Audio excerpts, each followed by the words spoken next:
Fine structure basically दो चीज़ों की वजह से होता है। एक को आप कह देते हो रिलेटिविस्टिक करेक्शंस, दूसरे को कहते हो आप स्पिन ऑर्बिट इंटरेक्शन। तीसरी भी चीज़ होती है जिसको आप डॉर्मेंट टर्म कहते हो, लेकिन आप अभी उसको लीव कर दो, उसको हम डिस्कस नहीं करेंगे। जस्ट हम फाइन स्ट्रक्चर को डिस्कस करेंगे स्पिन ऑर्बिट और रिलेटिविस्टिक करेक्शन की बेसिस के ऊपर। तो फाइन स्ट्रक्चर के हम फाइंड आउट करने के लिए जो स्पिन ऑर्बिट इंटरेक्शन की एनर्जी थी और फाइन रिलेटिविस्टिक करेक्शन की जो एनर्जी थी, उन दोनों को सम अप कर देंगे। उन दोनों की वैल्यूज लेंगे equation B and equation number F से। तो E F S fine structure की energy is equal to spin orbit interaction energy plus relativistic correction energy. इस इक्वेशंस के अंदर E F S as it is लिखोगे, E S O की spin orbit interaction energy की value from equation B, relativistic energy correction की value from equation F. आप इसके अंदर सारी टर्म्स को सब्सटीट्यूट करोगे। आफ्टर सब्सटीट्यूशन आपके पास ये फॉर्म बन जाएगी। फिर यहाँ पे n था, नीचे मैंने 4n² लिखा है, तो यहाँ पे 4n दोनों ये वाले जो ब्रैकेट के बाहर टर्म्स हैं, इन दोनों को कॉमन करने के लिए मैंने इस जगह पर 4n को डिवाइड और मल्टीप्लाई करवा दिया। तो ये फॉर्म आपके पास स्ट्रक्चर बन गया है। उसके बाद क्या किया, अब अल्फा² en0 4n² कॉमन ले लिया, तो अंदर मेरे पास ये फॉर्म ब्रैकेट के अंदर सारे फॉर्म बच गए कि जो टोटल एंगुलर मोमेंटम वो होता है इक्वल होता है J is equal to L plus S के। और स्पिन ऑफ द इलेक्ट्रॉन हमें ये भी मालूम है कि spin of the electron is equal to either +1/2 और -1/2। तो उस हिसाब से हमारे पास अगेन दो केसेस आ जाते हैं। एक के लिए हम J is equal to L +1/2 लेते हैं, दूसरे के लिए J is equal to L -1/2 लेते हैं। उस हिसाब से आपके पास के उसके L की वैल्यू आ जाती है J -1/2, जिसे हम केस 1 कंसिडर करते हैं। फिर आ जाती है L इज इक्वल J +1/2, जिसको हम कंसिडर करते हैं केस 2। अब करते क्या है बेसिकली कि L और दोनों केसेस में L की वैल्यू हम इक्वेशन नंबर G के अंदर पुट करते हैं। केस 1 के अंदर L इज इक्वल J -1/2 इस इक्वेशन G के अंदर पुट करेंगे। केस 2 में L इज इक्वल J +1/2 इस इक्वेशन G के अंदर पुट करेंगे। अब ये आप लोगों का होम टास्क है कि आपने पहले केस 1 में जो L की वैल्यू उसको G के अंदर पुट करके जो वैल्यूज आएगी वो ऑब्टेन करनी है एनर्जी की। इसी तरह केस 2 अप्लाई करना है इक्वेशन नंबर G के अंदर, like L is equal J +1/2 इस इक्वेशन में अप्लाई करके जो वैल्यूज आएगी आपने वो कैलकुलेट करनी है। जो फाइनल रिजल्ट है वो आगे आपके पास आ जाएगा कि केस 1 जो था उसके अंदर L इज इक्वल J -1/2 जब इक्वेशन G के अंदर पुट किया तो आपके पास ये रिजल्ट आया।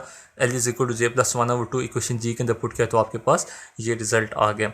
एक को इक्वेशन H का नाम दे दिया, एक को इक्वेशन नंबर I का नाम दे दिया। अब आप दोनों इक्वेशंस में देखें तो दोनों इक्वेशंस एज इट इज़ दोनों सेम है। जो ब्रैकेट के बाहर टर्म्स हैं वो भी सेम है, जो ब्रैकेट के अंदर टर्म्स हैं वो दोनों भी सेम है for both values of L either J -1/2 हो या J +1/2 हो, दोनों के लिए आपके पास फाइन स्ट्रक्चर एनर्जी की वैल्यू सेम है। इसलिए हम जो फाइन स्ट्रक्चर करेक्शन है उसको एक जनरल फॉर्म में लिख सकते हैं, α² en0 4n² into 4n J +1/3। Basically क्या किया यहाँ पे यही फॉर्म बन रही थी, माइनस ये आउटसाइड था, इसको अंदर जाकर मल्टीप्लाई करा दिया। जब मल्टीप्लाई किया तो यहाँ से माइनस खत्म हो गया, ये एज इट इज़ आ गई minus plus minus -3 and -1 plus 4n J +1/2 -3। ये आपके पास आ गया फाइन स्ट्रक्चर की एनर्जी आ गई है। अब परटर्बेशन थ्योरी जब आप कर रहे हैं, सर हसन आप लोगों को करवा रहे हैं, उसमें यह है कि जो आपके पास नेट फाइनल एनर्जी लिखते हो उसके अंदर अनपर्टर्ब्ड एनर्जी जो होती है उसके अंदर परटर्ब्ड एनर्जी आप ऐड कर देते हो। तो हमारे पास अनपर्टर्ब्ड एनर्जी en0 जो कि बोहर के थ्रू है, बोहर्स मॉडल के थ्रू हमें जो एनर्जी मिलती है हमने उसको en0 कर दिया। और फाइन स्ट्रक्चर क्योंकि हमारे पास एक परटर्बेशन है तो उसकी एनर्जी ये वाली हम इसमें ऐड करेंगे। जब हम इसको ऐड करेंगे तो ये मेरे पास एक फॉर्म बन जाए, क्योंकि en0 हमने कॉमन ले लिया, फाइन स्ट्रक्चर की एनर्जी के अंदर भी en0 मेरे पास मौजूद है, तो ये मेरे पास एक स्ट्रक्चर बन गया। en0 बोहर मॉडल से आपके इक्वल आ जाता है -13.6 electron volt divided by n²। जब आप en0 की वैल्यू इस इक्वेशन में पुट करोगे तो ब्रैकेट के बाहर वाले टर्म में -13.6 electron volt divided by n² आ जाएगा, और ब्रैकेट के अंदर टर्म आपके पास एज इट इज़ वही आ जाएगी। अब ये आपके पास ENJ total energy of the hydrogen atom है इंक्लूडिंग फाइन स्ट्रक्चर। सिर्फ फाइन स्ट्रक्चर की नहीं, हाइड्रोजन एटम की टोटल एनर्जी है इंक्लूडिंग फाइन स्ट्रक्चर। जो फाइन स्ट्रक्चर ने बेसिकली जो ऑर्बिटल क्वांटम नंबर के अंदर जो डिजेनरेसी थी उसको ब्रेक कर दिया, लेकिन जो टोटल एंगुलर मोमेंटम J है उसके अंदर वो भी अभी भी डिजेनरेसी प्रिजर्व है। हम देखते हैं कैसे। ये आपके पास फार्मूला है सिंपल बोहर एनर्जी का। अब इसमें आप देखें कि आपकी जो एनर्जी के लेवल्स आ रहे हैं वो एन पे डिपेंड कर रहे हैं। n is equal to 1, n is equal to 2, n is equal to 3 के स्पेक्ट्रोस्कोपिक नोटेशंस के थ्रू हमें पता है n इज़ इक्वल टू 1 के लिए आपके पास l की एक वैल्यू होती है जो होती है l is equal to 0, n is equal to 2 के लिए अगेन आपके पास दो वैल्यूज़ आ जाती हैं 0 एंड 1। इसी तरह 3 के लिए n इज़ इक्वल टू 3 के लिए उसकी तीन वैल्यूज़ 0, 1, 2 आ जाती हैं। लेकिन जो आपके पास बोहर मॉडल है वहाँ पे आपके कहीं भी एल ऑर्बिटल क्वांटम नंबर का जिक्र नहीं है। इसका मतलब कि जो एनर्जी n की है वही सारे के सारे 1s 2s 2p 1/2 3/2 जो भी उन सारों की एनर्जी भी वही है। Mean there is a degeneracy in orbital quantum number जब आपके पास सिंपल केस था। लेकिन आपने जैसे ही फाइन स्ट्रक्चर को इंट्रोड्यूस करवाया तो वो जो डिजेनरेसी आपके पास एल के अंदर थी वो ब्रेक होगी और वो शिफ्ट होगी अब जे के अंदर। अब डिजेनरेसी शिफ्ट होगी जे की वैल्यू के अंदर। इसको आप ऐसे समझ सकते हो कि ये जो आपके पास इक्वेशन नंबर एच और इक्वेशन नंबर आई है। अब आप देखें इसके थ्रू हम कैसे समझ सकते हैं कि जे के अंदर डिजेनरेसी है। ये जो ब्रैकेट के अंदर टर्म है, ब्रैकेट के जो अंदर सेकंड टर्म है 4n/j प्लस 1/2 दोनों में सेम है। इन केस जे की वैल्यू मैं कोई 1/2 पुट करता हूँ, 1/2 पुट करता हूँ, यहाँ भी 1/2 पुट करता हूँ तो मेरे पास सेम एनर्जी आएगी।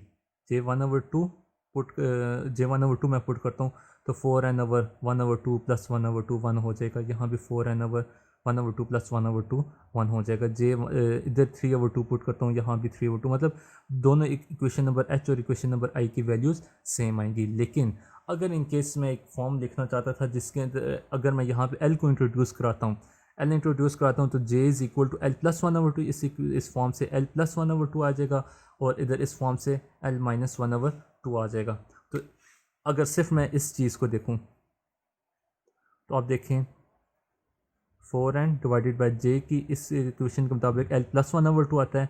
L as it is plus 1/2 इसका और प्लस 1/2 ये बन जाएगा एल प्लस 1।